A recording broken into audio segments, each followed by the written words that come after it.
It's 6:12 a.m. when the message arrives. Outside, the morning traffic follows its usual noisy pattern, but your screen displays a single silent line of code. Recruitment confirmed. Do not respond.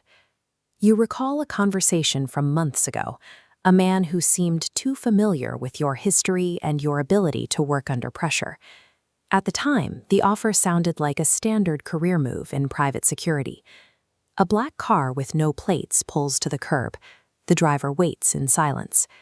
You leave your phone on the kitchen counter, step inside the vehicle, and watch through the tinted glass as your neighborhood disappears. Stepping into this world requires the total abandonment of your digital and physical footprint. The car moves off the grid, and the door to your former life closes with a quiet, final click. The training facility exists in a geographic blind spot. There are no roads leading here on any civilian map. It is a place of absolute, controlled stillness. During the initiate phase, the instructors ignore your physical strength. They spend weeks teaching you to sit for hours without a single muscle twitch, training you to override the basic human impulse to react to your environment.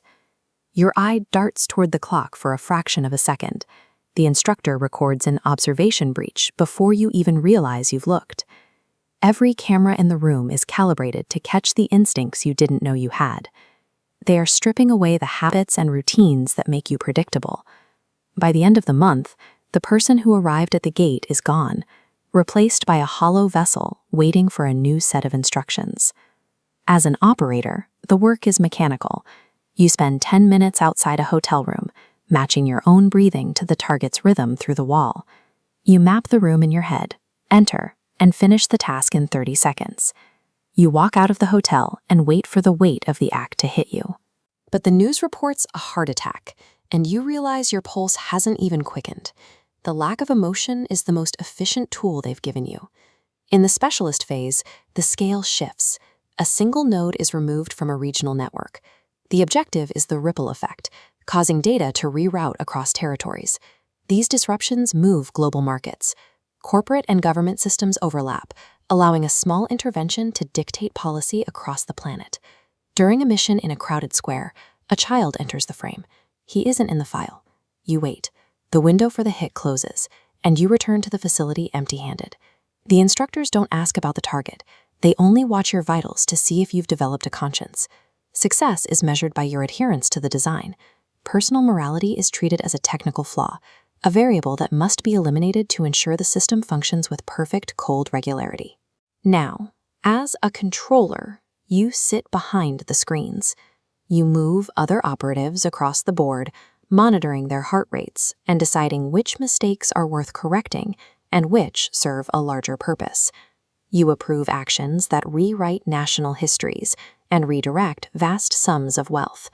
Every decision passes through you, leaving no trace of the person who made it. You intercept a restricted file marked with the highest priority. Inside, you find a name you haven't used in years.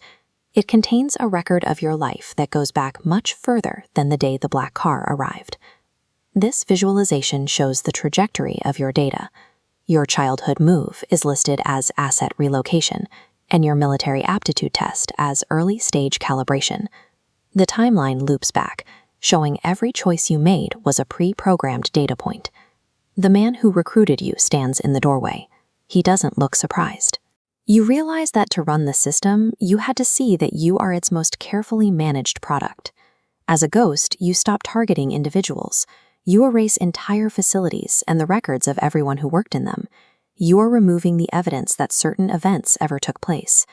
By the time the sun rises, nothing remains of a compromised operation. No evidence, no survivors, no memory. You exist in the vacuum left behind. Days and weeks lose their structure. You move between stolen identities and high-stakes decisions, existing only in the friction between what is real and what the system wants the world to believe. True power in the shadow world is a form of disappearance. You have reached a point where you can influence everything, precisely because you occupy no space in the physical world. You find yourself standing in the rain outside your old apartment. A stranger is inside, sitting in your chair, surrounded by your old belongings. They are living a life that carries your name and your history with perfect, terrifying accuracy. The system has expanded to fill the space you left behind. There is no version of the world where you can simply walk back through that front door and reclaim a seat at the table. Your device lights up with a final notification. Level 7 authorization confirmed. You look at the screen and realize there is no longer a need for a signature. The transition is complete. You traded your identity for the ability to move the world from the shadows. You turn away from the window and step back into the dark, a permanent part of the machinery that keeps the rest of the world invisible.